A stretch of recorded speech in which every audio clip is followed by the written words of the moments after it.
जबलपुर के जंगलों के पास मुद्रापुरी नाम का एक गांव था। वहां पर सूर्य कुमार नाम का एक बूढ़ा व्यापारी रहता था। सूर्य कुमार का व्यापार कई शहरों में फैला हुआ था। वह अपने गांव का सबसे अमीर आदमी था। वह गरीबों की बहुत मदद करता था। सूर्य कुमार के 2 बेटे थे। उनका नाम उमेश और महेश था। एक दिन सूर्य कुमार ने अपने दोनों बेटे को बुलाकर कहा, बेटा, अब मैं बूढ़ा हो चुका हूँ और अब मुझसे ज्यादा काम नहीं हो पाता है। मेरे घुटनों में भी दर्द रहता है, तो तुम दोनों मेरे व्यापार में आधा आधा हिस्सा करके उसे संभालो। अब तब एक शहर का व्यापार उमेश ने और दूसरे शहर का व्यापार महेश ने संभाला। एक दिन अचानक सूर्य कुमार को हार्ट अटैक आया और वह चल बसा।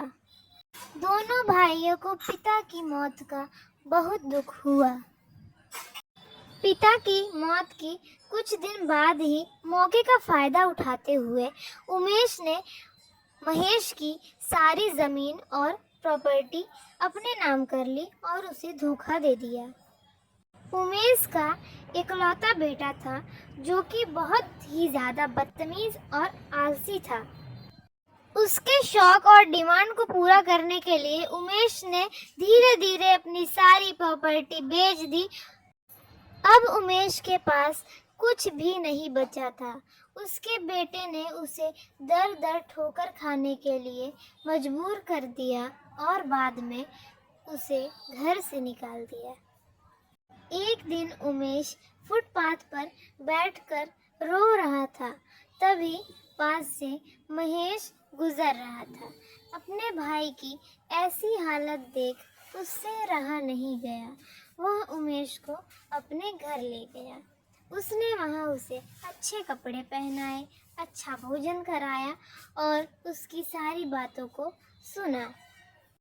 महेश के द्वारा सम्मान पाकर उमेश को अपने पुरानी गलती का बहुत पछतावा हुआ और उसकी आंखों में आंसू भर आए। बाद में उसने अपने छोटे भाई से क्षमा मांगी और उसी के साथ सुख से रहने लगा।